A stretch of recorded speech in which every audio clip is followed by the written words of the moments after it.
যাহাক জানিলে হলুক সমস্ত পাপ তহন্তে বিৰকতি হইবে খাট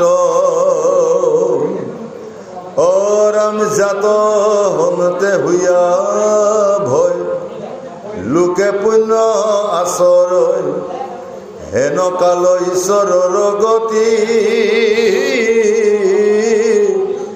কহিউক বিভাগীয়া যদি বাপ আছে দয়া শুনি মই থাকো সম্প্ৰতি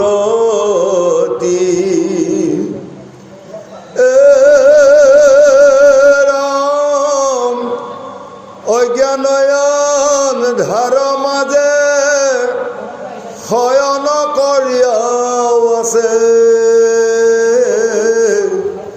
শান্ত হৈয়া জীৱ জগতৰ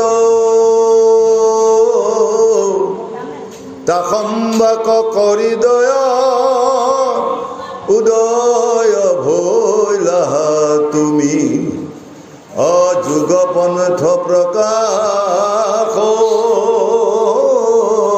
ভাস কৰ। তেতিয়া দেৱহূতি মাতৃয়ে নিজ পুত্ৰ কপিল প্ৰভুক কৈছে, হে বোপা, এতিয়া তুমি মোক ভক্তি যুগৰ কথা অলপ কোৱা। এই অজ্ঞান অন্ধাৰৰ মাজত আমাৰ জীৱসমূহে শুই থাকে, তোমাৰ নাম ল'বলৈ সময় নাই, তোমাৰ নাম ল'বলৈ পাহৰি যায়। কেনেকৈ জীৱসকলে তোমাৰ নাম লৈ তৰি যাব পাৰে তুমি মোক বৰ ধুনীয়াকৈ বুজাই দিয়া বুলি আজি নিজ মাতৃয়ে নিজ পুত্ৰক আবেদন কৰি আছে।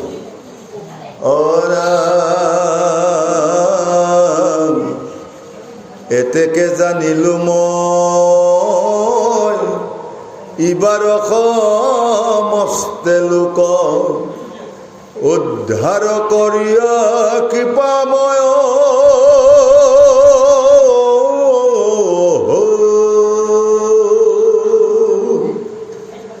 হৰি মোৰ মহাধন্যও আছে অসংখ্যাত পুণ্য হেন প্ৰভু ভোলা হাত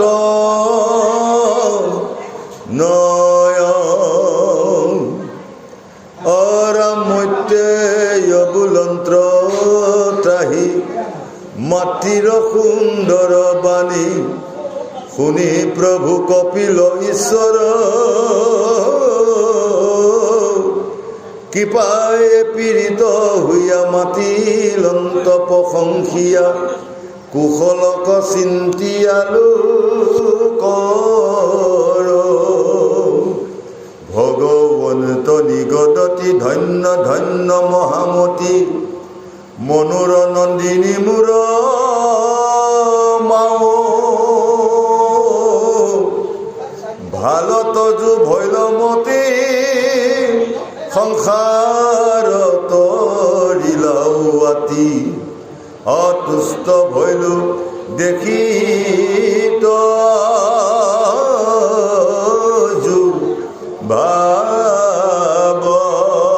হে মা, আজি মনোৰ নন্দিনী মোৰ মা, তোমাৰ যে এনেকৈ ভক্তি কথা সুধিবলৈ যে তোমাৰ যে মনত জাগিছে তাৰ বাবে মই বহুত বহুত ভাল পাইছোঁ।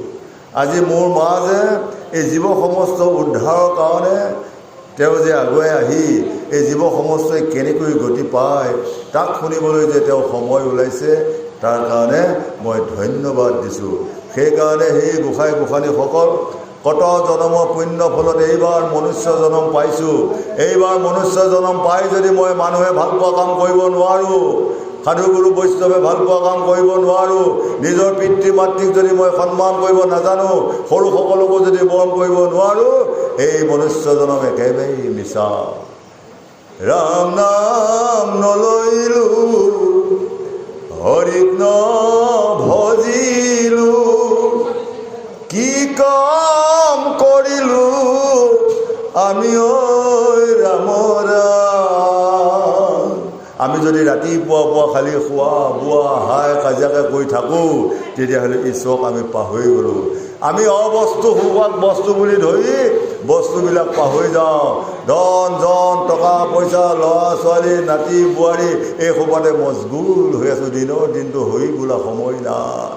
যদি আমি তেনেভাৱে ভক্তি কৰোঁ ইহকালে পৰকালে দুখ পৰি দুখ দুখ পৰি দুখ।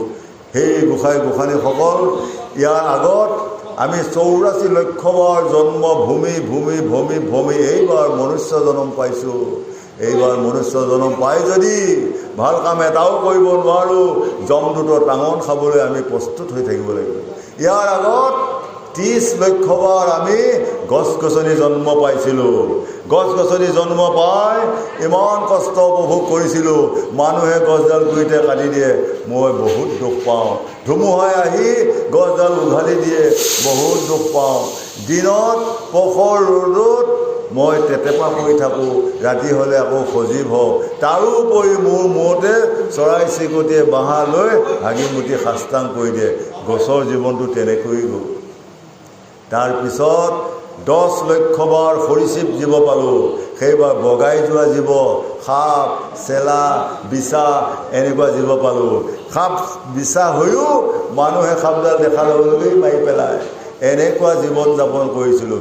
তাৰপিছত 20 লক্ষবাৰ পশু পক্ষী হৈ জন্ম পালোঁ। যেতিয়া আকাশেদি উৰি যায় তাকো মানুহে চৰাই একেবাৰে বাটলৈ গুটি মাৰি চৰাইটোক মাৰি মোক খায়। এনেকুৱা জীৱন যাপন কৰিছিলোঁ। 20 লক্ষবাৰ পানীত জীৱন পাইছিলোঁ। মাছ কাছ ঘৰিয়াল তাকো মানুহে মাৰি মাৰি পোনাতেই মাৰি মাৰি খায়। এনেকুৱা কষ্ট পাইছিলোঁ। তাৰপিছত গৈ শেষৰ জনমটোত গৰু জনম পাইছিলোঁ। গৰু জনম পাওঁতেও শান্তি নাই।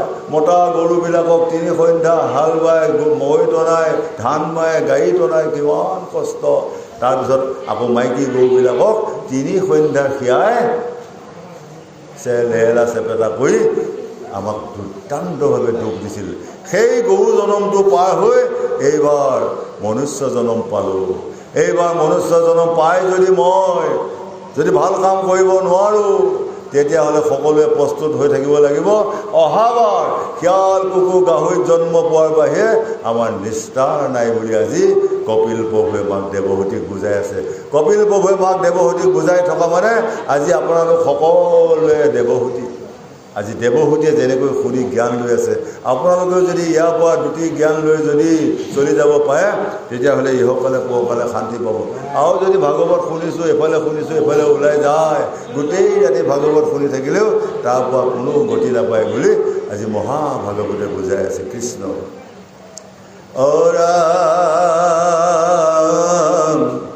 শুনিও ভাবি নিয়াবে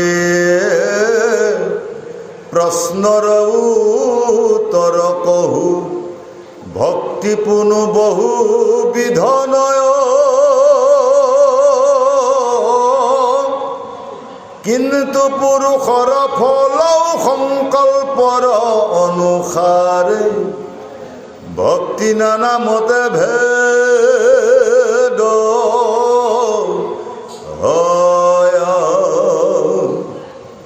পৰক মাৰিবে পতি মনত সংকল্প কৰে দম্ভ বা মৎসৰ অতিশয়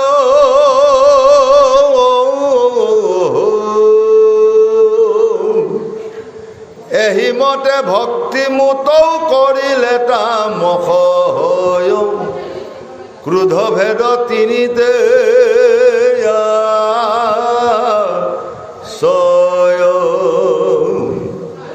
অৰাম বিষয়ত কৰি আশা যশ বাৱ সহ্য চাৱে প্ৰতিমাত মুহুক পূজয়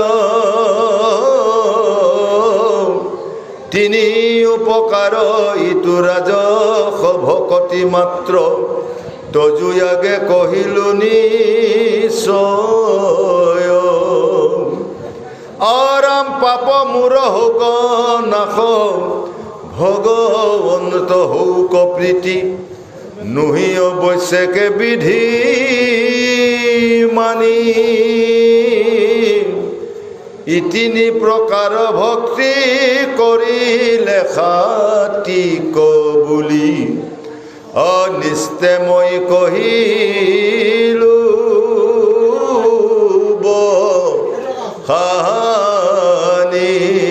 হে মা, ভক্তি বহু প্ৰকাৰৰ। ইয়াৰে তিনিবিধ ভক্তিয়ে মূল বুলি কোৱা হৈছে, ৰাজসিক, তামসিক আৰু সাত্বিক। হিংসা আৰু অহংকাৰত কৰা ভক্তিক কৈছে ৰাজসিক ভক্তি, আৰু পৰক মাৰি কাটি হিংসা কৰা দম্ভ অহংকাৰত কৰা ভক্তিক কৈছে তামসিক ভক্তি। আৰু যি ভক্তি কৰিলে ঈশ্বৰৰ ওচৰত আত্মনিবেদন কৰি প্ৰভু ভগৱন্তৰ পৰা কোনো ফল বাঞ্ছা নকৰাই হৈছে সাত্বিক ভক্তি। গতিকে আমি সাধুগুৰু বৈষ্ণৱে বাকীসকল এৰি এই সাত্বিক ভক্তি কৰিলেহে আত্মাক গতি দিব পৰা যায়। সেইকাৰণে এই মনুষ্য জনম লৈ আমি যদি প্ৰভু ভগৱন্তই ভাল পোৱা কাম কৰিব নোৱাৰোঁ, এই মনুষ্য জনম একেবাৰেই মিছা হৈ গ'ল। মানৱী জনম লভিও মনাই ভাৰস্থলৈ আহিলি, হৰি বিনে গতি নাই অ মনাই, তাকো নাজানিলি। ধন জন পুত্ৰ ভাৰ্যা সবাকে সাৱতী মনাই, সবাকে সাৱতী আপোন মনে বহি আছ হৰি কণ ভজি। এই গোসাঁই গোসাঁনীসকল, এই মনুষ্য জনম লৈ মই যদি সদায় ধন জন পুত্ৰ বোৱাৰী ল'ৰা ছোৱালী নাতি পুতি এইবিলাকৰ মায়াতে আবদ্ধ হৈ থাকোঁ, তেতিয়াহ'লে মোৰ মনুষ্য জনম লোৱা কামত নাহিল। সেইকাৰণে কৈ আছে ধন জন পুত্ৰ ভাৰ্যা ল'ৰা ছোৱালী নাতি পুতি এইসোপা হ'ল সুখেৰ বন্ধু। এই সুখেৰ বন্ধুসকলক আপোনালোকে যিমান আনি কৰি খুৱাই থাকিব, খুৱাই থকালৈ বৰ ধুনীয়া। যিদিনাখনে আপোনালোকে বিচনাত পৰি যেতিয়া বজাৰ সময় কৰি আনি দিব নোৱাৰিব, সেইদিনাখন আপোনালোকে বুজি পাব মোৰ ককা কিমান ভাল। হয়, সেইকাৰণে আমি এই সুখৰ বন্ধুৰ পৰা লাহে লাহে হাত সাৰি দুখৰ বন্ধু দৈৱকী নন্দন কৃষ্ণ সংগ কৰিব লাগিব। দৈৱকী নন্দন কৃষ্ণ যদি সংগ কৰিব পাৰোঁ, তেতিয়াহ'লে মানৱী জনম লোৱা কামত আহিব বুলি আজি কপিল প্ৰভুৱে মাক দেৱহূতিক বুজাই আছে। কৃষ্ণ একো বিধি নৱ নৱ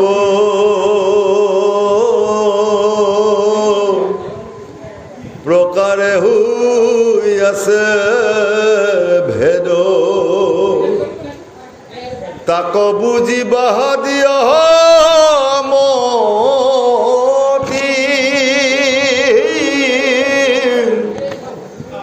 সগুণ ভকতি এহি একাধিক আশী বিধ, আবে কহু নিৰ্গুণ ভকতি। শুনিও ক সভাসদ তৃতীয় স্কন্ধৰ পদ,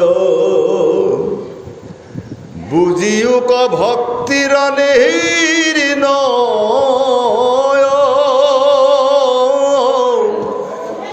সগুণ ভকতি যত কৰি তাংক পৰিহাৰ, নিৰ্গুণক কৰিও আশ্ৰয়। আমি দেখাকে ন কৃপা কৰি আপুনি কহন্ত হৰি, ভকতিক কৰি নানা ভাগ,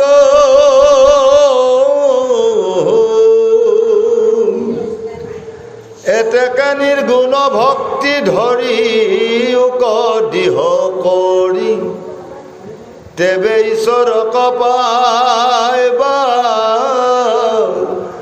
লাগ। হে মাতৃ, ভক্তি বহু প্ৰকাৰৰ আৰু ইয়াৰ পৰা গৈ নৱবিধ ভক্তিত ৰাখিছে, নৱবিধৰ পৰাও তিনিগুণ ভক্তিতে ৰাখিছে। সেইকাৰণে এই তিনিগুণৰ পৰাও যিসকল সাধু গুৰু বৈষ্ণৱে নিৰ্গুণ ভকতি কৰি প্ৰভু ভগৱন্তৰ গুণান্বিত হ'ব পাৰে, তেওঁৱে আত্মাক গতি দিব পাৰিব। আৰু যদি নিৰ্গুণ ভকতিত আমি কৰিব পৰা নাযায়, তেতিয়াহ'লে সদায় হৰিনাম হৰি কীৰ্তন কৰি থাকিলেও সেই ভক্তি আমাক কামত নিদিয়ে। সেইকাৰণে ৰাতিপুৱা মই বিচনাৰ পৰা উঠি প্ৰভুৰ নাম লৈ যিজন ভকতকে দেখি মই যদি অন্তৰতে এটা সেৱা কৰি দিব পাৰোঁ, তেতিয়াহ'লে মোৰ দিনটোৰ কাৰণে বৰ সুন্দৰ হৈ গ'ল। আৰু যদি তাকে নকৰি ৰাতিপুৱাই উঠি কাজিয়া গণ্ডগোল কৰিছোঁ, আবেলিলৈ মই এটা বেয়া ফল পাই যাম। আৰু যদি মই সাধুগুৰু বৈষ্ণৱক উঠি অহাৰ লগে লগে যদি এটা সেৱা কৰি দিব পাৰোঁ, মই আবেলিলৈ ধুনীয়া ভাল ফল এটা পাম। সেইকাৰণে দুদিনীয়া বেঙেনা বাৰী, বেঙেনা যাব গা জোকাৰি।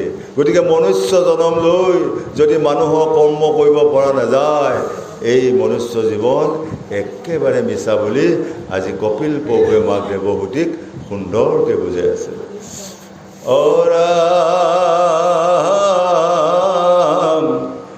নমো নমো দীন বন্ধু কৃষ্ণদেৱ কি পাখিন্ধু, তজু পাৱে পখিলো শৰণ,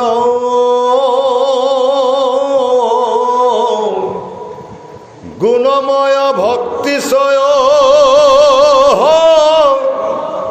স্বপ্ন তু নহৌক মোৰ, এহি মানে কৰোঁ প্ৰাৰ্থনা।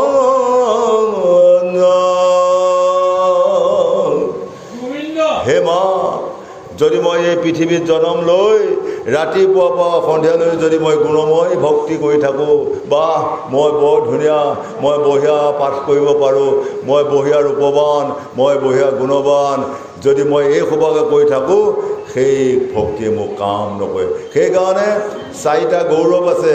এটা হ'ল ৰূপৰ গৌৰৱ, এটা হ'ল বলৰ গৌৰৱ, এটা হ'ল বিদ্যা গৌৰৱ, এটা হ'ল ধনৰ গৌৰৱ। যদি এইখন গাঁৱতে কোনোবা এগৰাকী আই যদি বহুত ৰূপৱান ৰূপৱতী বুলি যদি গৌৰৱ কৰি থাকে, হয়তো তেওঁ ভৱিষ্যতে বিবাহ নহ'বও পাৰে।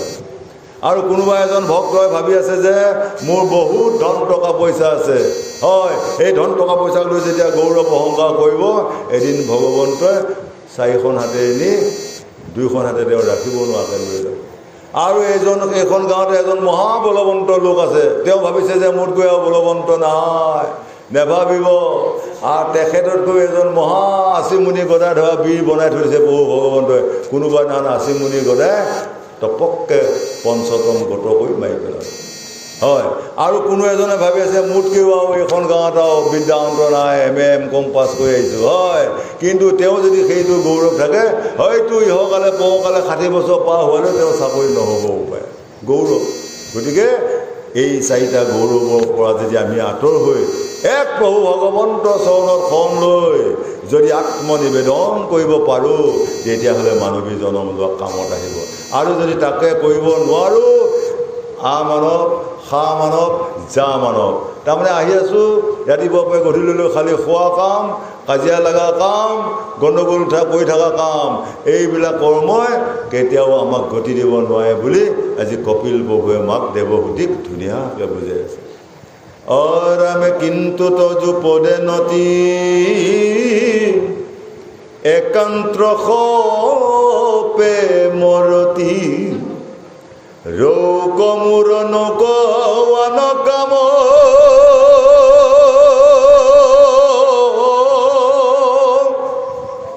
সমস্যাৰ যত জনৌ হৌক মাধৱত মন, ডাকচাৰি বোলাৰাম ৰাম ৰাম,